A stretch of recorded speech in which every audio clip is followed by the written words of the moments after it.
ರಾಮನಾಮವೆಂಬ ನಾಮವ ಹಾಡಿರಿ ಭಯವಿಲ್ಲ ಮನಕೆ, ಮೂರು ಲೋಕಕ್ಕೆ ಕಾರಣಕರ್ತ ನಾರಾಯಣ ಜಗಕ್ಕೆ, ಶ್ರೀಮನ್ನಾರಾಯಣ ಜಗಕ್ಕೆ. ಎಲ್ಲಪ್ಪ ಇವತ್ತು ಯಾರು ಕಾಣಿಸ್ತಿಲ್ಲ?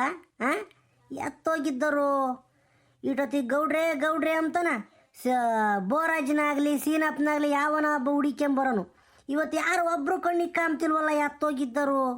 ಯಾವುದೋ ಕೂಲಿ ಸರಿಯಾಗಿ ಸಿಕ್ಕಿಬಿಟ್ಟಿರ್ಬೇಕು ಇವ್ರಿಗೆ, ಅದಕ್ಕೆ ಹೋಗ್ಬಿಟ್ಟವ್ರು ಇವತ್ತು.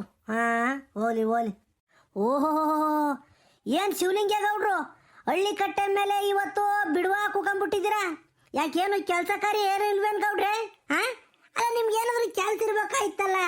ಸಿರಾಕ್ ಹೋಗೋದು, ತಾಲೂಕ್ ಪಂಚಾಯತಿ ತಕ್ಕ ಹೋಗೋದು, ಗ್ರಾಮ ಪಂಚಾಯತಿ ತಕ್ಕ ಹೋಗೋದು, ತಾಲೂಕ್ ಆಫೀಸಿನ ತಕ್ಕ ಹೋಗೋದು, ಅವ್ರ ಪಂಚಾಯತಿ ಮಾಡೋದು, ಇವ್ರ ಪಂಚಾಯತಿ ಮಾಡೋದು, ಏನಾದರೂ ಒಂದು ಇರ್ಬೇಕಾಯ್ತಲ್ಲ. ಹಿಂಗೆ ಬಿಡುವ ಕುಕಮ್ಮ ಮನ್ಸರಲ್ವಲ್ಲ ನೀವು? ಯಾಕೆ ಗೌಡ್ರೆ ಹಿಂಗೆ ಕುಕೊಂಡಿದ್ದೀರಾ? ಅಲ್ಲ ಕಂಡ್ಲ ಸುರೇಶ, ನೀನು ನನ್ನ ಯೋಗಕ್ಷೇಮ ವಿಚಾರಿಸ್ತಿದ್ಯೋ ಇಲ್ಲ ನನ್ನ ಬೈತಿದ್ಯೋ? 24 ಗಂಟೆ ಅತ್ಲು ಇಲ್ಲೂ ಓಡಾಡ್ಕೊಂಡಿರ್ತಾನೆ ಅಂತಾನ ನನ್ನ ಬೈತಿದ್ಯೋ ಅಥವಾ ಹೆಂಗಲ್ಲ ನೀನು? ಮೊದಲೇ ನಿನ್ನ ನಾಜೂಕ್ ನನ್ನ ಮಗ, ಏನನ್ನ ಮಾತಾಡಿರಿ ಅದ್ರ 2 ಅರ್ಥ ಇರ್ತವೆ. ಯಾತಲ್ಲ ನೀನು ಮಾತಾಡ್ತಿರೋದು? ಲೇ ಸುರೇಶ, ಹೇಳ ಏನು? ನಮ್ಮ ತಾಯಣೆಗೂ ನಾನು ಹಂಗೆ ಅಂದಿಲ್ಲ ಗೌಡ್ರಿ, ನೀವು ಆಮೇಲೆ ಹಂಗೆ ಅರ್ಥ ಮಾಡ್ಕೊಂಡಿರ. ನಮ್ಮ ತಾಯಿ ಸತ್ವಾಗ್ಲೂ ನಂಗೆ ಮಾತಾಡಲಿಲ್ಲ. ನೀವು ಯಾವಾಗ್ಲೂ ಜನ ಸೇವೆಗಾಗಿ ಜನರಿಗೋಸ್ಕರ ಬದುಕ್ತಿರಲ್ವೇ, ಅದಕ್ಕೆ ಹಂಗೆ ಅಂದೆ ಅಷ್ಟೇನ. ಪಾಪ ನಿಮ್ಮಂಥ ದೇವ್ರಂಥ ಮನ್ಸರು ನಾವು ಹಂಗೆ ಅಂಬಕಾಕೈತೀನಿ ಹೇಳ್ರಿ. ನಮಗೆ ಕುಳು ನೀರು ಸಿಗಲ್ಲ ಹಂಗೆ ಅಂದ್ಬಿಟ್ರಿ. ಸುಮ್ಮನೆ ಹಂಗೆ ಅಂದಿದ್ದು ಗೌಡ್ರಿ, ಬೇಜಾರು ಮಾಡ್ಕೋಬೇಡ್ರಿ. ಲೇ ಸುರೇಶ, ನಾನು ಬೇಜಾರು ಗೀಜಾರೆಲ್ಲ ಆಗಕ್ಕೆ ಹೋಗಲ್ಲ ಕಣಲ್ಲ. ಅಂಬರ್ ಅಂಬ್ತಾರೆ, ಆಡ್ಕೊಂತಾರೆ. ಈಗಳೇ ನಮ್ಮೂರಾಗ ಹೆಂಗೆ ಗೊತ್ತೇನಲ್ಲ, ಕಾರಾಗ ಬಂದರು ಮಾತಾಡ್ತಾರೆ, ಕಾಲಾಗ ಬಂದರು ಮಾತಾಡ್ತಾರೆ ಕಳ್ಳ.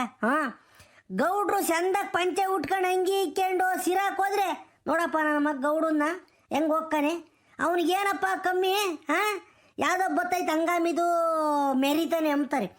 ಅದೇ ನಾನೇನಾದ್ರೂ ಒಂದೀಟು ಹುಷಾರಿಲ್ದಂಗೆ ಏನಾದರೂ ಮಂತಾಗೆ ಇದ್ಬಿಟ್ಟೆ, ಆಲೆ ಕಾಯಿಲೆ ಬಿದ್ದುಬಿಟ್ಟೆ ಅವ್ನು ಗೌಡ, ಇನ್ನೇನೋ ಶಾನೆ ದಿನ ಬದುಕಲ್ವಂತೆ ಅಂತನ ಪುಕಾರೆ ಬಸ್ಸಿಬಿಡ್ತಾರೆ. ಆಗ ಅಂಥ ಜನ ನಮ್ಮೂರಾಗಿರೋದು. ಓಹೋ, ಅದಕ್ಕೆ ಒಂದು ಸೂಜಿ ಮೇಲೆ ತಪಾಸ್ ಮಾಡ್ದಂಗೆ ಇರ್ಬೇಕಪ್ಪ ಹಳ್ಳಿ ಜನತ್ತಾಗಿ. ಓಹೋ, ಅಸಾಧ್ಯದಾರಿ ಇವರು. ಒಂದೀಟ್ ಲೂಜ್ ಕೊಟ್ಬಿಟ್ರೆ ಬಂದು ತಲೆ ಮೇಲೆ ಕೂಕೊಂಡ್ಬಿಡ್ತಾರೆ. 100% ನಿಜ ಗೌಡ್ರಿ, ನೀವು ಹೇಳ್ತಿರೋದು 100ಕ್ಕೆ 100 ನಿಜ. ಅದಿರ್ಲಿ ಬಿಡ್ರಿ ಗೌಡ್ರೆ, ಊರು ಅಂದ್ಮೇಲೆ ಅವೆಲ್ಲ ಇರ್ತವೆ. ಅಲ್ಲ ಗೌಡ್ರೆ, ಈ ಸಲ ಗ್ರಾಮ ಪಂಚಾಯತಿ ಎಲೆಕ್ಷನ್ಗೆ ನಮ್ಮೂರಾಗ ಯಾರ್ಯಾರು ನಿಂತ್ಕೊಂತಾರೋ? ಗ್ರಾಮ ಪಂಚಾಯತಿ ಎಲೆಕ್ಷನ್ ಅದು ಹತ್ರಕ್ಕೆ ಬಂದಿತ್ತೆ ಅನ್ಲ? ಯಾವಾಗಲ್ಲ ಗ್ರಾಮ ಪಂಚಾಯತಿ ಎಲೆಕ್ಷನ್ ಇರೋದು? ಎಲೆ ಇವನ ನನಗೆ ಗೊತ್ತೇ ಕಳ್ಳ. ಎಲೆ ಇದೇನ್ರಿ ಗೌಡ್ರೆ ಹಿಂಗೆ ಅಂಬ್ತೀರಾ? ನಿಮಗೆ ಎಲೆಕ್ಷನ್ ಬಗ್ಗೆ ಗೊತ್ತಿಲ್ವೇ? ರಾಮ ರಾಮ ರಾಮ, ಜಗ ತೂಗಳಿಗೆ ಮಗ ತೂಗಕ್ಕೆ ಗೊತ್ತಿಲ್ಲ ಅಂದ್ರೆ ಹೆಂಗೆ ಗೌಡ್ರೆ ನೀವು? ಹಂಗಾರೆ ದೇವ್ರಾಣೆಗೂ ಗೊತ್ತಿಲ್ವೇ ನಿನಗೆ? ಲೇ ಸುರೇಶ, ದೇವ್ರಾಣೆಗೂ ನನಗೆ ಗೊತ್ತಿಲ್ಲ ಕಣಲ್ಲ. ಮೊದ್ಲಂದ್ರೆ ತಲೆ ಕೆಡಿಸ್ಕೊಂತಿದ್ದೆ ಒಂದಿಟ, ಅವಾಗ ಓಡಾಡ್ತಿದ್ದೆ ಒಂದಿಟ್ಟು ಅಲ್ಲೂ ಇಲ್ಲೂ ಎಲೆಕ್ಷನ್ ಪಲಕ್ಷನ್ ಅಂತ ಒಂದಿಟ್ಟು ತಲೆ ಕೆಡಿಸ್ಕೊಂತಿದ್ದೆ. ಈಗ ಅದ್ರ ಬಗ್ಗೆ ಎಲ್ಲ ಬಿಟ್ಬಿಟ್ಟಿದ್ದೀನಿ ಕಣಲ್ಲ. ಯಾವ ಎಲೆಕ್ಷನ್ನು ತಲೆ ಕೆಡಿಸ್ಕೊಂಬಲ್ಲ, ಏನೂ ಇಲ್ಲ, ಹೆಂಗನ ಆಗಲಿ ಅಂತ. ಏನಂದರೆ ನಂದೊಂದು ಓಟ್ ಐತಲ್ಲ, ಎಲೆಕ್ಷನ್ ದಿನ ಹಾಕ್ತೀನಿ, ಸುಮ್ಮನೆ ಹಾಕ್ತೀನಿ ಅಷ್ಟೇನ. ಯಾವಾಗಲ್ಲ ಎಲೆಕ್ಷನ್ ಇರೋದು? ಎಲ್ಲ ಇನ್ನೂ ಡೇಟ್ ಫಿಕ್ಸ್ ಆಗಿಲ್ಲ ಗೌಡ್ರೆ. ಎಲೆಕ್ಷನಿಂದು ಇವತ್ತೇ ಅಂತನ ಫಿಕ್ಸ್ ಆಗಿಲ್ಲ. ಆದರೆ ಏಪ್ರಿಲ್ ಮೇ ಒಳಗೆ ಎಲೆಕ್ಷನ್ನು 100% ನಡೀತೈತೆ ಎಂಬುದು ಪಾಪರ್ನಾಗೂ ಟಿವಿಯಾಗೂ ಎಲ್ಲ ಹೇಳ್ತಿದ್ರು. ಒಟ್ಟು ಏಪ್ರಿಲ್ ಮೇ ಒಳಗೆ ಎಲೆಕ್ಷನ್ ಹಾಕೈತೆ, ಗ್ರಾಮ ಪಂಚಾಯತಿ ಎಲೆಕ್ಷನ್ನು. ಡಿಸೆಂಬರ್ನಾಗ ಅಲ್ಲಿನ ಗ್ರಾಮ ಪಂಚಾಯತಿ ಅಧ್ಯಕ್ಷರು ಸದಸ್ಯರದೆಲ್ಲ ಇದನ್ನ ಅವರು ಅವಧಿ ಮುಗಿದೋಯೈತೆ. ಅದಕ್ಕೆ ಏಪ್ರಿಲ್ ಮೇ ಒಳಗೆ ಹಾಕೈತೆ ಗೌಡ್ರೆ. ಲೇ ಸುರೇಶ, ಆಗಲಿ ಬಿಡ್ಲ.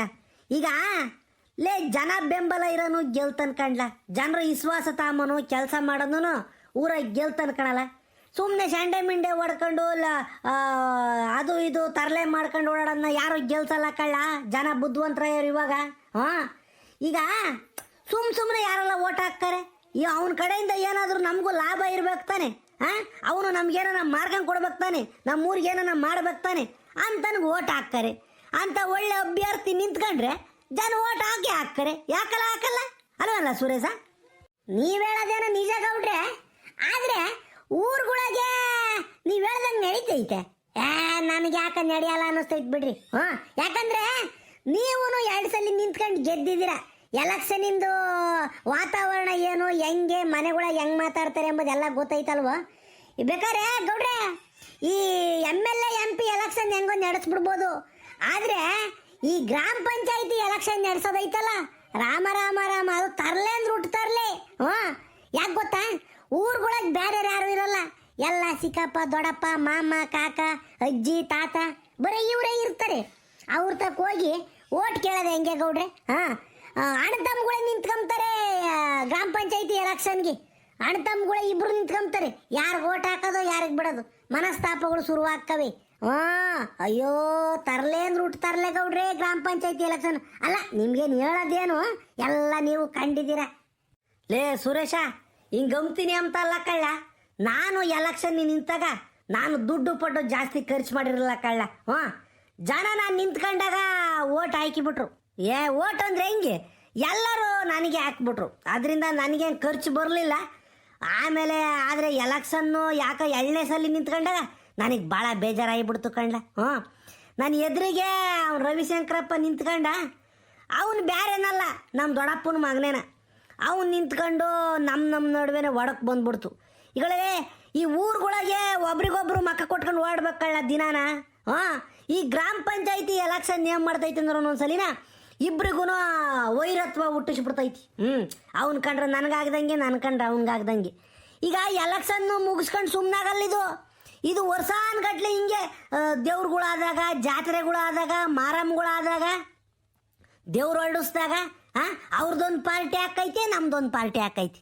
ಎಲೆಕ್ಷನ್ನಿಂದನೇ ಆಗೋದಿವಲ್ಲನ. ಇಷ್ಟು ದಿನ ಸುಮ್ಮನಿರ್ತೀವಿ. ಎಲೆಕ್ಷನ್ ಅಂತ ಬಂದಾಗ ಇಬ್ಬರು ಅಭ್ಯರ್ಥಿಗಳು ನಿಂತ್ಕೊಂತಾರಲ್ಲ, ಇಬ್ಬರು ಅವ್ರದ್ದೊಂದು ಪಾರ್ಟಿ ಹಾಕೈತೆ, ಇವ್ರದ್ದೊಂದು ಪಾರ್ಟಿ ಹಾಕೈತಿ. ಈಗ ಇದರಿಂದ ಅರ್ಧನ ನನಗೆ ಊರುಗಳಿಗೆ ಎಲೆಕ್ಷನ್ ಬಂದರೆ ಬೇಜಾರಾದಂಗೆ ಆಕೈತಿ. ಅಲ್ಲ ಎಲೆಕ್ಷನ್ ಒಳ್ಳೇದೇನ, ಈಗ ಇಂಥವು ಮಾಡ್ಕೊಂಡು ಕುಕ್ಕಂತಾರೆ ಎಂಬುದು ಅಷ್ಟೇನ. ಏನಿಲ್ಲ ಸುರೇಶ, ಇವಾಗ ಎಲೆಕ್ಷನ್ಗೆ ಎಷ್ಟು ಖರ್ಚಾಗ್ಬೋದಲ್ಲ? ಏನೊಂದು 5-6 ಲಕ್ಷ ಖರ್ಚಾಗತ್ತೆ ಅಲ್ಲ? ಇದೇನು ಗೌಡ್ರೆ ಹಿಂಗಂತೀರ? ದೊಡ್ಡ ದೊಡ್ಡ ಊರುಗಳಿಗೆ 10 ಲಕ್ಷ ತನಕ ಖರ್ಚಾಕೈತೆ, 10-15 ಲಕ್ಷ. ಅಯ್ಯೋ ನಮ್ಮೂರ ಕಡೆ ಪರವಾಗಿಲ್ಲ, ಬೇರೆ ಬೇರೆ ತಾಲೂಕು ಬೇರೆ ಬೇರೆ ಜಿಲ್ಲೆಗಳಿಗೆ ಗೌಡ್ರೆ ದೊಡ್ಡ ದೊಡ್ಡ MLAಗಳೆಲ್ಲ ಕರೆಸಿ ಕ್ಯಾನ್ವಾಸ್ ಮಾಡಿಸ್ತಾರಂತೆ. ಆದರೆ ಗ್ರಾಮ ಪಂಚಾಯತಿ ಎಲೆಕ್ಷನ್ನಾಗ ಏನು ಪಕ್ಷ ಇರಲ್ಲ, ಆ ಪಕ್ಷ ಈ ಪಕ್ಷ ಅಂತ ಏನಿರಲ್ಲ, ಚಿಹ್ನೆ ಕೊಡ್ತಾರೆ ಅಷ್ಟೇನ. ನಿಮಗೆ ಗೊತ್ತೈತೆ, ಆದ್ರೆ ಹೇಳ್ತಾ ಇದ್ದೀನಿ. ಆದರೆ ಕೆಲವು ಹೆಂಗಾಕೈತಿ ಅಂದರೆ, ಕೆಲವರು ಕಾಂಗ್ರೆಸ್ ಬೆಲ್ಟ್ ಇರ್ತವೆ, ಕೆಲವು BJP ಬೆಲ್ಟ್ ಇರ್ತವೆ, ಕೆಲವರು JDS ಬೆಲ್ಟ್ ಇರ್ತಾರೆ. ಹಂಗಾಗಿ ಊರಾಗೆ ಯಾವ ಜಾಸ್ತಿ ಓಟ್ಗಳಿರ್ತಾವೋ ಅವ್ರ ಕಡೆಯವ್ರನ್ನ ಲೀಡ್ರುಗಳ್ನ ಕರೆಸಿ ಕ್ಯಾನ್ವಾಸ್ ಮಾಡಿಸ್ತಾರೆ ಶಕ್ತಿ ಇರೋರು. ಇವೆಲ್ಲ ಈಗ ಎಲ್ಲ MLA ಎಲೆಕ್ಷನ್ಗಳು ನಡೆದಂಗೆ ನಡೀತವೆ. ಗ್ರಾಮ ಪಂಚಾಯತಿ ಎಲೆಕ್ಷನ್ನು ಅಧ್ಯಕ್ಷರಾಗಬೇಕು ಅಂತನ ನೀನು ಲಕ್ಷಾಂತರ ರೂಪಾಯಿ ಖರ್ಚು ಮಾಡ್ತಾರೆ ಗೌಡ್ರಿ. ಅಯ್ಯೋಯ್ಯೋ ರಾಮ ಬೇಡ. ಇಬ್ಬರು ಸರಿಯಾದರೆ ಕುಂತ್ಬಿಟ್ಟವ್ರೆ. ಇವ್ ಬುಳ್ಳೆ ಬಿಡಕ್ಕೆ ಸುರೇಶ ಇದ್ದಾನೆ, ಅದಕ್ಕೆ ಸರಿಯಾಗಿ ಮಾತಾಡಕ್ಕೆ ನಮ್ಮ ಗೌಡ್ರ ಇದ್ದಾರೆ. ಮಾತಾಡ್ರಿ ಯಾತ ಅಲ್ಲಿ ಎಲೆಕ್ಷನಿನ ಬಗ್ಗೆ ಮಾತಾಡ್ಕೊಂಡು ಕುಂತವ್ರಲ್ಲ, ಯಾಕೆ ಹಾಕು. ಏನ್ ಗೌಡ್ರೆ ಯಾತ ಜೋರಾಗಿ ಮಾತಾಡ್ತಾ ಇದ್ದೀರಾ ಸುರೇಶನ್ ಜೊತೆಗೆ? ನಿಮಗೆ ಸರಿಯಾಗಿ ಹಳ್ಳಿ ಗಿಡದ ನೆಳ್ಳೈತೆ, ಬಿಸಿ ಮುದ್ದೆ ಉಂಡ್ಬಿಟ್ಟಿದ್ದೀರಾ. ಮಾತಿಗೆ ಇವನು ಸುರೇಶ್ ಸಿಕ್ಬಿಟ್ಟವನೆ. ಇನ್ನೇನು ನಿಮ್ಮನ್ನು ಬೈಗಾಗತ್ತಕ್ಕ ಎಬ್ರು ಸರಿಯಾರು ಹೇಳ್ರಿ. ಮಾತಾಡ್ರಿ ಯಾತೋ ಎಲೆಕ್ಷನ್ನು ಅಂತ ಇದ್ದೀರಾ? ಏನು ಎಲೆಕ್ಷನ್ ನಿಂತಿದ್ದೀರಾ ಯಾರನ್ನ ಒಬ್ರು? ಲೇ ಬೋರಾಜ ಬಾರ್ಲಾ ಇನ್ನೇನು ಮಾಡೋಣ ಬಾರಲ್ಲ. ಬ್ಯಾಸ್ಗೆ ಶುರುವಾಯೈತೆ, ಬಿಸಿಲು ನೆತ್ತಿ ಮೇಲೆ ಸುಟ್ಟು ಎಳಿತೈತೆ, ನಿಗಿ ಉರಿತೈತೆ ಹಂಗೆ ಬಿಸಿಲು. ಹೊಲ್ತಕ್ಕೆ ಹೋಗಿ ಬರೋಣ ಅಂದರೆ ತಲೆ ಸುಟ್ಟೋದಂಗೆ ಹಾಕೈತೆ. ಇನ್ನೇನಿದ್ರು ನೀರು ನೆಳ್ಳು ಮನೆಗೆ ಒಂದಿಟ್ಟು ಉಂಡ್ಬಿಟ್ಟು ಯಾವ್ದಾರ ಒಂದು ತೆಂಗಿನ ಗಿಡದಡೆಗೋ, ಹುಣಸೆ ಗಿಡದಡೆಗೋ, ವಂಗೆ ಗಿಡದಡೆಗೋ ಒಂದು ಸ್ಯಾಪೆ ಹಾಸ್ಕೊಂಡಿಲ್ಲ, ಒಂದು ಗರಿ ಹಾಸ್ಕೊಂಡು ಮನೆಕೆಂಬಿಟ್ಟವನೇ ಅಂದರೆ ಕೋಟಿ ಕೊಟ್ರು ಅಂತ ನಿದ್ದೆ ಸಿಗಲ್ ಕಣಲಿ. ಅಂತ ಚಂದಕ್ಕೆ ನಿದ್ದು ಬತ್ತೈತಿ ಇವಾಗ. ಅದಿರಲಿ ಬಾರ್ಲಾ. ಎಲೆಕ್ಷನ್ನು ಬಂದೈತೆ ಅಂತ ಇವ್ನು ಸುರೇಶ್ ಹೇಳ್ತಾ ಇದ್ದಾನೆ. ಏಪ್ರಿಲ್ ಮೇಗೆ ಎಲೆಕ್ಷನ್ ಐತೆ ಗೌಡ್ರೆ ಗ್ರಾಮ ಪಂಚಾಯತಿದು, ನೀವು ನಿಂತ್ಕೊಂಬಲ್ವೇ ಅಂತ ಕೇಳ್ತಿದ್ದ. ಸ್ವಾಮಿ ನನಗೆ ಎಲೆಕ್ಷನ್ನು ಬೇಡ, ಯಾತ್ತು ಬೇಡ, ನೆಮ್ಮದಿಯಾಗಿದ್ದೀನಿ ಹಂಗನ ಇಟ್ಟು ಉಂಡ್ಕೊಂಡು ಅದನ್ನು ಹಾಳು ಮಾಡ್ಕೊಂಬಕ್ಕೆ ಇಷ್ಟಪಡಲ್ಲ ನಾನು ಅಂತಾನ ಹೇಳ್ತಾ ಇದ್ದೆ. ನಿಂತ್ಕೊಳ್ರಿ ಗೌಡ್ರೆ ಎಲೆಕ್ಷನ್ಗೆ, ನಾವು ಓಟ್ ಹಾಕ್ತೀವಿ. ನಿಮ್ಮಂತಾರೆ ನಿಂತ್ಕೊಂಬ ಇನ್ಯಾರು ನಿಂತ್ಕೊಂತಾರೆ ಹೇಳ್ರಿ ಎಲೆಕ್ಷನ್ಗೆ? ನಿಂತ್ಕೊಳ್ರಿ, ನೀವು ಗೆಲ್ಲಬೇಕು. ಲೇ ಬೋರಾಜ, ನನಗೆ ಹತ್ಕಲ್ಲ ಎಲೆಕ್ಷನ್ನು ಇವಾಗ. ನಾನು ಉದ್ರೋಗ ಮರ ಕಾಣ್ಲ, ನಮ್ಮಂತಾರ ನಿಂತ್ಕೋಬಾರ್ದು ಎಲೆಕ್ಷನ್ಗೆ. ಹಾಂ, ಈಗ ಹುಡುಗರು ಇರ್ತಾವಲ್ಲ, ಯಂಗ್ಸ್ಟರ್ಸು, ಯೂತ್ಸು, ಅವ್ರು ನಿಂತ್ಕೋಬೇಕಣಲ್ಲ. ನಿಂತ್ಕೊಂಡು ಯುವಕರು ನಿಂತ್ಕೊಂಡ್ರೆ ಅಲ್ವಲ್ಲ ಚಂದ ಒಂದು ಎಲೆಕ್ಷನ್ಗೆ. ಹಾಂ, ಯಾಕೆ ಹೇಳೋ? 4 ಅಕ್ಷರ ಕಲ್ತಿರ್ತಾರೆ, 4 ಕಡೆ ತಿರುಗಿರ್ತಾರೆ. ಜನಗಳಿಗೆ ಏನಾದರೂ ಒಳ್ಳೇದು ಮಾಡಬೇಕು ಎಂಬ ಮನಸ್ಸಿರ್ತೈತೆ, ಹೊಸ ಹೊಸ ವಿಚಾರ ಕಲಿಬೇಕು ಎಂಬ ಆಸೆ ಇರ್ತೈತೆ. ಅಂಥವ್ರು ಎಲೆಕ್ಷನ್ ನಿಂತ್ಕೋಬೇಕು. ಅಲ್ಲ, ವಯಸ್ಸಾದರೂ ನಿಂತ್ಕೊಂಡ್ರೆ ಏನು ತಪ್ಪಿಲ್ಲ, ಆದರೆ ಹುಮ್ಮಸ್ಸಿರಲ್ಲ. ಏನಾದರೂ ಜನಕ್ಕೆ ಮಾಡಬೇಕು, ನಾನು ಶಕ್ತಿ ಬಿದ್ದು ಹೋರಾಡ್ತೀನಿ ಎಂಬುದೊಂದು ಹುಮ್ಮಸ್ಸಿರಲ್ಲ ವಯಸ್ಸು ಆದಮೇಲೆ. ಅದಕ್ಕೆ ನಾನು ನಂಬ್ತಾ ಇದ್ದೀನಿ ಅಷ್ಟೇನ. ಯಾರು ಎಲೆಕ್ಷನ್ಗೆ ಯಾರು ಬೇಕಾದ್ರೂ ನಿಂತ್ಕೋಬೋದು ನಮ್ಮ ದೇಶದಾಗಿ. ಆದ್ರಿಂದನ ನೋಡು, ಇವನು ಸುರೇಶ ಇದ್ದಾನೆ, ಸುರೇಶ್ ನಿಂತ್ಕೊಂಬ್ಲಿ ಬಿಡು. ನಿಂತ್ಕೊಂಡು ಅವನಿಗೆ ಗೆದ್ದು ಊರಿಗೆ ಒಳ್ಳೇದು ಮಾಡಲಿ. ಯಾರನ್ನು ನಿಂತ್ಕೊಂಬ್ಲಿ, ಅವ್ರಿಗೇನೋ ಈಗ ಜನಗಳಿಗೆ ಒಳ್ಳೇದು ಮಾಡಬೇಕು. ಸರ್ಕಾರದಿಂದ ಏನಾದ್ರೂ ಸವಲತ್ತುಗಳು, ಅನುಕೂಲಗಳು ಏನಾದರೂ ಇದ್ದರೆ ಅದನ್ನು ಜನರಿಗೆ ತಲುಪ್ಸೋಂಥ ಕೆಲಸ ಮಾಡ್ಬೇಕು ಅಷ್ಟೇ ಬೋರಾಜ. ಯಾರು ನಿಂತ್ಕೊಂಡ್ರು ಮಾಡೋದು ಅದೇ ತಾನೆ. ಗೌಡ್ರೆ, ನೀವು ಹೇಳೋದೇನೋ ನಿಜ. ಎಲೆಕ್ಷನ್ನಿಗೆ ನಾನು ನಿಂತ್ಕೊಂಡ್ರೆ ಗೆಲ್ತೀನಿ ಗೌಡ್ರೆ. ಅಲ್ಲ, ನೀವು ಸಪೋರ್ಟ್ ಮಾಡ್ತೀವಿ ಅಂತಂದರೆ ನಿಂತ್ಕೊಂತೀನಿ ಎಲೆಕ್ಷನ್ಗೆ. ನಿಂತ್ಕೊಂಬನೆ ಗೌಡ್ರೆ. ಲೇ ಲೇ ಲೇ ಲೇ ಸುರೇಶ, ನನ್ನ ಒಳ್ಳೆ ಧರ್ಮ ಸಂಕಟಕ್ಕೆ ಸಿಕ್ಕಾಕ್ಸ್ತೀಕಳ್ಳ ನೀನು. ನಾನು ನೀನು ನಿಂತ್ಕಂತ ಹೇಳ್ದೆ ಹೊರ್ತು ನಿನಗೆ ಓಟ್ ಹಾಕ್ತೀನಿ, ಅವನಿಗೆ ಓಟ್ ಹಾಕ್ತೀನಿ ಅಂತ ನಾನು ಹೆಂಗಲ್ಲ ಹೇಳೋಣ. ನಾನು ಆ ಪರಿಸ್ಥಿತಿಗೆ ಬೀಳಲ್ವಲಿ. ಯಾಕೆಂದರೆ ಊರಿನ ಜನವೆಲ್ಲ ನನಗೆ ಬೇಕು. ಈಗ ನಾನು ನಿಂತ್ಕೊಂಡ್ರೆ ನನಗೆ ಓಟ್ ಹಾಕ್ರಿ ಅಂತ ನಾನು ಕೇಳ್ಬೋದು ಜನನ. ಈಗ ನೀನು ನಿಂತ್ಕೊಂಡ್ರೆ ನಾನು ಹೆಂಗೆ ಸುರೇಶ್ ಓಟ್ ಹಾಕ್ರಿ ಅಂತ ಕೇಳೋಣ. ತಿರುಗಿ ನಾಳೆಗೆ ನಾನು ಪಂಚಾಯಿತಿ ಕೂಕೊಂಡ್ರೆ ಗೌಡ್ರು ಸುರೇಶನ ಕಡೆಗೆ ವಾದ ಕೊಡ್ತಾರೆ, ಗೌಡ್ರು ಬೋರಾಜನ ಕಡೆಗೆ ವಾದ ಕೊಡ್ತಾರೆ, ಬರೀ ಗೌಡ್ರು ಸೀನಪ್ಪನ ಕಡೆಗೆ ಕೊಡ್ತಾರೆ ಅಂದ್ಬಿಟ್ಟು ಜನ ನಂಬಿಕೆ ಕಳ್ಕೊಂಬಿಡ್ತಾರೆ ಪಂಚಾಯಿತಿ ಮ್ಯಾಗಳ್ದ. ಅದಕ್ಕರ್ಧ ನಾನು ಎದುರುಕೊಂಡು ನನಗೆ ನ್ಯಾಯ ಮುಖ್ಯ, ಪಂಚಾಯಿತಿ ಮುಖ್ಯ. ಈ ಎಲೆಕ್ಷನ್ ಬರ್ತವೆ, ಹೋಗೋ ಬಿಡಲ್ಲ. ಯಾರನ್ನ ಒಬ್ರು ಗೆಲ್ತಾರೆ, ಊರಿಗೆ ಒಳ್ಳೇದು ಮಾಡೇ ಮಾಡ್ತಾರೆ. ಪಂಚಾಯಿತಿ ಹಂಗಲ್ಲ ಕಣಲ್ಲ. ನಮ್ಮ ಅಪ್ಪ, ನಮ್ಮ ತಾತ, ಮುತ್ತಾತ ತಲತಲಾಂತರದಿಂದ ಬಂದಿರೋದು ಪಂಚಾಯಿತಿ. ನಮ್ಮದು ಊರಿನ ಪಂಚಾಯಿತಿ, ಕಟ್ಟೆ ಪಂಚಾಯಿತಿ. ಅದನ್ನು ನಾನು ಕೆಡವಕ್ಕೆ ಇಷ್ಟಪಡಲ್ಲ ಕಣಲ್ಲ. ನಾನು ಸಾಯೋವರೆಗೂ ನಾನು ನ್ಯಾಯವಾಗಿ ಬದುಕ್ತೀನಿ, ನ್ಯಾಯನೇ ಕೊಡ್ತೀನಿ ಕಣಲಿ. ಅದಕ್ಕರ್ಧನ ನಾನು ಯಾರಿಗೂ ಸಪೋರ್ಟ್ ಮಾಡಲ್ಲ. ನಂದೊಂದು ಓಟ್ ಐತೆ, ನಾನು ಹಾಕ್ತೀನಿ. ನಾನು ನಮ್ಮ ಮನೆಯೊಳಗೂ ಹೇಳಲ್ಲ ಕಣೋ. ನಾನು ನಮ್ಮ ಹೆಂಗಸ ಇದ್ದಾಳಲ್ಲ, ನನ್ನ ಹೆಂಡ್ತಿ ಸುಮಿತ್ರ, ಅವಳಿಗೂ ಹೇಳಲ್ಲ. ಇವ್ರಿಗೆ ಓಟ್ ಹಾಕೊಂತಾನೆ, ಅವಳು ಇಷ್ಟ. ಅವಳಿಗೆ ಯಾರಿಗೆ ಓಟ್ ಹಾಕ್ಬೇಕು ಅನ್ನಿಸ್ತೈತೋ ಹಾಕ್ಲಿ ಬಿಡು. ಅದಕ್ಕೆ ನಾನು ಯಾರಿಗೂ ಸಪೋರ್ಟ್ ಮಾಡಲ್ಲ. ನನ್ನ ನೋಟ್ ನಾನು ಹಾಕ್ತೀನಿ. ಏಯ್ ಬರಾಜ ಈ ಕಡೆಗೆ. ಏನೋ ಸುರೇಶ ನಮ್ಮ ಗೌಡ್ರ ಜೊತೆಗೆ ಬೋಲ್ ಜೋರಾಗಿ ಮಾತಾಡ್ತಾ ಇದ್ದಾನೆ. ಯಾತಪ್ಪ, ಏನು ಡೀಪ್ ಡಿಸ್ಕಷನ್ನು? ನಾನು ಹೋಗ್ಬೇಕು. ಏಯ್ ಬರಾಜ, ಬೈ ಕಡೆಗೆ. ಓ ಸೀನಣ್ಣಯ್ಯ, ಬಾ ಕುಕ ಬಾ. ಲೇ ಸುರೇಶ, ಇರಲಿ ಬಿಡ್ಲ, ಕುಕಳ್ಳ ನೀನು ಕುಕಳ್ಳ. ಯಾಕಲ್ಲ, ನೀನು ಹೆಂಗೆ ಕುಕ ಬೇಡದೇನಲ್ಲ. ಲೇ ಸುರೇಶ, ಗೌರವ ಮನಸ್ಸಿನಾಗಿರ್ಬೇಕಣಲ್ಲ, ಅದನ್ನು ತೋರಿಸ್ಕೊಂಬಕ್ಕೆ ಹೋಗ್ಬೇಡ್ದು. ಇರಲಿ ಬಿಡ್ಲ, ನನ್ನ ಬಗ್ಗೆ ನಿನ್ನ ಮನಸ್ಸಿನಾಗ ಎಂಥ ಗೌರವ ಐತೆ ಎಂಬುದು ನನಗೆ ಗೊತ್ತು. ಇರಲಿ ಬಿಡ್ಲ. ಏನು ಗೌಡ್ರೆ, ಏನು ಜೋರಾಗಿ ಮಾತಾಡ್ತಾ ಇದ್ದೀರಾ ಇವತ್ತು ಸುರೇಶ್ ಅಂತಾಗಿ? ಯಾತ ಗೌಡ್ರಿ, ಏನಾದರೂ ಇಂಪಾರ್ಟೆಂಟಾ? ಅದೇ ನಾನು ಬರೋಜನು ಗೊಬ್ಬರ ಒತ್ತಾಕಕ್ಕೆ ಹೋಗಿದ್ವಿ, ಬರೋದೊಂದಿಷ್ಟು ಲೇಟ್ ಆಯ್ತು. ಅದಕ್ಕೆ ಎದ್ದಾಗಿಂದು ನೀವು ಮನೆ ಕಡೆಗೂ ಬರೋಕ್ಕಾಗಲಿಲ್ಲ, ಏನಿಲ್ಲ. ಏನು ಗೌಡ್ರೆ ಮಾತಾಡ್ತಿದ್ದು? ಎಲೆ ಯಾತು ಇಲ್ಲ ಕಳ್ಳಸಿನ. ಅದು ಈಗ ಏಪ್ರಿಲ್ ಮೇ ತಿಂಗಳಾಗನೋ ಗ್ರಾಮ ಪಂಚಾಯತಿ ಎಲೆಕ್ಷನ್ ಬರ್ತೈತಂತೆ. ಅದಕ್ಕೆ ಗೌಡ್ರೆ ನೀವೇ ನಿಂತ್ಕೊಳ್ರಿ ಎಲೆಕ್ಷನ್ಗೆ ಅಂದ. ಇಲ್ಲ ಸ್ವಾಮಿ, ನನ್ನ ಕೈಲಿ ಆಗಲ್ಲ ಮೊದಲಿನಂಗೆ ಅಂತ ಅಂದೆ. ಅದಕ್ಕೆ ಅವ್ನು ಸುರೇಶ, ಗೌಡ್ರೆ ನಾನೇ ನಿಂತ್ಕೊಂತೀನಿ, ನನಗೆ ಸಪೋರ್ಟ್ ಮಾಡ್ತೀರಾ ಅಂತ ಕೇಳಕ್ಕೆ ಬಂದೇವ್ರಿ. ಅದಕ್ಕೆ ಇಲ್ಲ ಸ್ವಾಮಿ, ನೀನು ಬೈಕೊಂಡ್ರು ಪರವಾಗಿಲ್ಲ, ನಾನು ಯಾರಿಗೂ ಸಪೋರ್ಟ್ ಮಾಡೋಕ್ಕೆ ಹೋಗಲ್ಲ, ನಾನು ನೋಟ್ ನಾನು ಹಾಕ್ತೀನಿ ಅಂತನ ಹೇಳ್ತಾ ಕೂಕೊಂಡಿದ್ದೆ. ಅವನು ಹೇಳ್ತಾ ಇದ್ದಾನೆ, ಗೌಡ್ರೆ ನೀವೊಂದು ಮಾತು ಹೇಳಿರೆ ಊರಿಗೆ ಆಗ್ತೈತೆ ಓಟ ಅಂತ ಅಂದ. ಲೇ ಸುರೇಶ, ನಾನು ಯಾವುದೇ ಕಾರಣಕ್ಕೂ ಯಾರಿಗೂ ಹೇಳಕ್ಕೆ ಹೋಗಲ್ಲ ಕಣ್ಣ, ತಪ್ಪಾಗ್ತೈತೆ. ನಾನು ಪಂಚಾಯಿತಿ ನಡೆಸ್ಬೇಕು. ನ್ಯಾಯಸ್ಥಾನದಾಗ ಕೂಕೊಂಡು ಯಾರನ್ನ ಒಬ್ಬರು ಪರವಾಗಿ ನಾನು ಓಟ್ ಹಾಕ್ರಿ ಅಂತ ಹೇಳಕ್ಕೆ ಬರಲ್ಲ ಅಂತ ಬಿಡಿಸಿ ಹೇಳ್ತಿದ್ದೆ ಅಷ್ಟೇನ. ಸುರೇಶ, ಎಲೆಕ್ಷನ್ ನಿಲ್ತೀಯಲ್ಲ ನೀನು.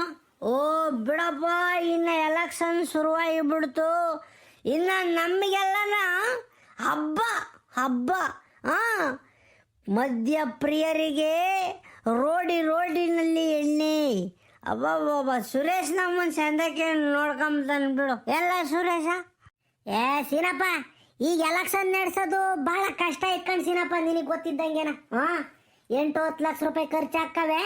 ಇನ್ನೊಂದು ಏನು ದುಡ್ಕೊಂಬಕ್ಕಾಗಲ್ಲ ಮೊದ್ಲಿನಂಗೆ. ಯಾಕಂದರೆ ಎಲ್ಲ ಗ್ರಾಮ ಪಂಚಾಯತಿಗಳೆಲ್ಲ ಸ್ಟ್ಯಾಂಡರ್ಡ್ ಆಗ್ಬಿಟ್ಟವೆ ಇವಾಗ. ಅದ್ಯಾವುದೋ ನರೇಗಾ ಒಂದಿತ್ತಲ್ಲ, ಉದ್ಯೋಗ ಖಾತ್ರಿ, ಅದೊಂದು ನಿಲ್ಸವ್ರಂತೆ. ಏನೋ ಏಪ್ರಿಲಿಂದ ಅದು ಯಾತ VB ಗ್ರಾಮ್ಜಿ ಅಂತನ VB ರಾಮ್ಜಿ ಅಂತಲೇ ಏನೋ ಮಾಡ್ತಾ ಇದ್ದಾರಂತೆ. ಅದು ನಮ್ಮ ಸರ್ಕಾರದವರೇನೋ ಒಪ್ಪಿಲ್ವಂತೆ. ತಿರ್ಗಿ ಅದು ಯಾವುದೋ 15ನೇ ಹಣಕಾಸು ಬೇರೆ ಒಂದು ವರ್ಷದಿಂದ ಏನೋ ದುಡ್ಡು ಬಂದಿಲ್ವಂತೆ. ಇವೆಲ್ಲ ಆಗ್ಬಿಟ್ಟು ಗ್ರಾಮ ಪಂಚಾಯತಿಗೂ ಏನಂತ ದುಡ್ಡಿಲ್ವಂತೆ ಸಿನಪ್ಪು. ಹಾಂ, ನಮ್ಮಂಥ ಬಡ ಪಂಚಾಯತಿಗೆ ಗೆದ್ದು ಹೋಗಿ ನಾವು ಮಾಡೋ ಅಂಥದ್ದು ಏನೈತಿ? ಏನು ದುಡ್ಡಿರಲ್ಲ. ಹಾಂ, ಸುಮ್ಮನೆ ಗೆದ್ದು ಹೋಗ್ಬೇಕಷ್ಟೇ ನಮ್ದು ಖರ್ಚು ಮಾಡ್ಕೊಂಡು. ನಿನ್ನ ಜನ್ಮಕ್ಕೆ ಬೆಂಕಿ ಹಾಕ.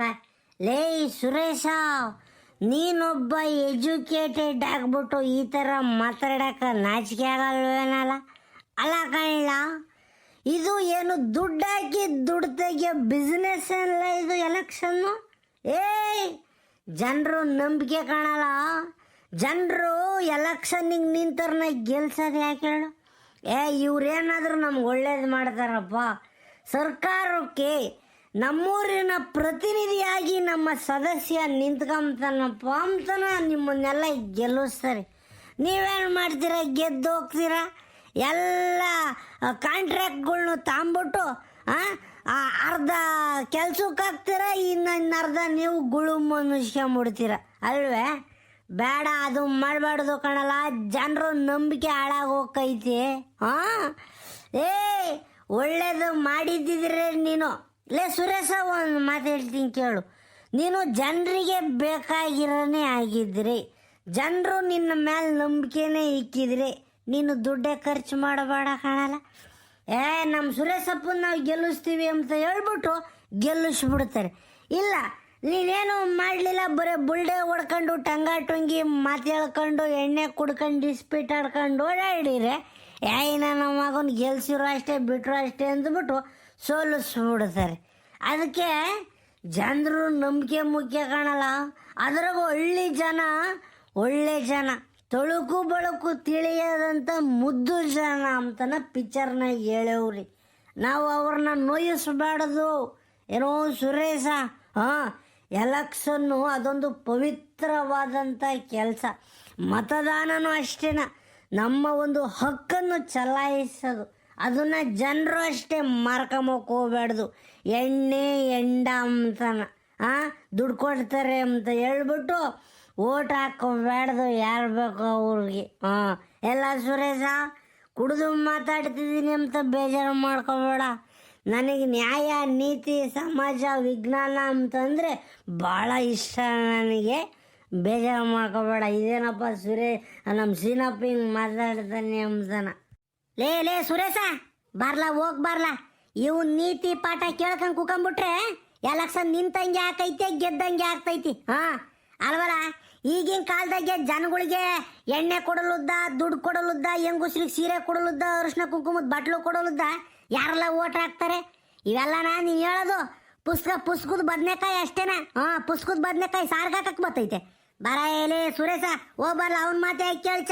ಎಲೆಕ್ಷನ್ ನಿಂತ್ಕೊಂಬಂಗಿದ್ರೆ ಅದೇ ನೀನು ಹೇಳ್ದಲ್ಲ, ಒಂದು 8-10 ಲಕ್ಷನ ದುಡ್ಡು ಹೊಂದಿಸ್ಕೊ ಹೋಗಲ್ಲ ಹೋಗಿ. ಬೋರಾಜ, ಕರೆಕ್ಟಾಗಿ ಹೇಳ್ದೆ ಕಣ್ ಬೋರಾಜ. ಸೀರಣ ಹೇಳೋದು ಏನಿದ್ರು ಚೆನ್ನಾಗೈತೆ, ಅದು ಕೇಳಕ್ಕೆ ಅಷ್ಟೇನಾ? ಹಾಂ, ಅದು ನಿಜವಾಗೂ ನಾವು ಮಾಡೋಕ್ಕಾಕೈತಿ ಹಂಗೆ? ಜನ ಯಾರು ಓಟ್ ಹಾಕಲ್ಲೇ, ನನಗೊಂದು ರೂಪಾಯಿನೂ ಕೊಡಲಿಲ್ಲಪ್ಪ, ಓಟ್ ಹೆಂಗೆ ಹಾಕೋದು ಅಂತಾರೆ. ನೀನು ಹೇಳಿದ ನಿಜ. ಸುಮ್ಮನೆ ನಿಂತ್ಕೊಂಡು ಕೇಳಿರೆ ಹೇಳ್ತಾನೆ ಇರ್ತಾನೆ ಸೀನಪ್ಪ. ನಾನು ಹೋಗ್ತೀನಪ್ಪ. ಯಾವ ಥರ ಮಾಡ್ಕೊಂಡು ಹಾಳಾಗೋಗ್ರಿ. ನಮ್ಮ ದೇಶ ಉದ್ಧಾರ ಆಗಲ್ಲ. ಯಾಕೆ ಹೇಳ್ರಿ? ನಿಮ್ಮಂಥರೇ ಇರೋದು. ನಮ್ಮ ಗಲ್ಲಿಯಲ್ಲೂ ಊರಾಗೂ ಮನೆಗೂ ನಿಮ್ಮಂಥರ ಒಬ್ಬೊಬ್ರು ಇದ್ದುಬಿಟ್ರೆ ನಮ್ಮ ದೇಶ ಉದ್ಧಾರ ಇನ್ನೆಲ್ಲದತ್ತು. ಮೊದಲು ನಾವು ಬದಲಾಗ್ಬೇಕಂಡ್ರಿ ಬರಪ್ಪ. ಮೊದಲು ನಾವು ಬದಲಾಗಬೇಕು, ಆಮೇಲೆ ದೇಶ ಬದಲಾಯಿಸ್ಬೇಕು. ನಾವೇ ಬದಲಾಗಿಲ್ಲ, ಅವನು ಬದಲಾಗಲಿ ಇವನು ಬದಲಾಗಲಿ ಆಮೇಲೆ ನಾನು ಬದಲಾಗ್ತೀನಿ ಅಂತಂದ್ರೆ ಆಗ್ತೈತಾ? ನಮ್ಮ ಮತ ನಮ್ಮ ಹಕ್ಕು, ಅದನ್ನು ಮಾರ್ಕೊಂಬಕ್ಕೆ ಹೋಗ್ಬಾರ್ದು. ಒಳ್ಳೆ ವ್ಯಕ್ತಿನೇ ಆಯ್ಕೆ ಮಾಡೋಕ್ಕೆ ಹಾಕ್ಬೇಕು. ಎಣ್ಣೆ ತಿರ್ಗಾ ದುಡ್ಡು ಕೊಡ್ತಾರೆ, ಶಿರ ಕೊಡ್ತಾರೆ ಅಂತ ಓಟ್ ಹಾಕಬಾರ್ದು. ಇದು ನನ್ನ ಪಾಲಿಸಿ. ನೀವು ಯಾವ ಥರ ಮಾಡ್ಕೊಂಡು ಹಾಳಾಗಿ ಹೋಗ್ರಿ, ಯಾಕಂದ್ರೆ ನೀವು ಯಾರು ನನ್ನ ಮತ ಕೇಳಲ್ಲ. ಹಾಂ.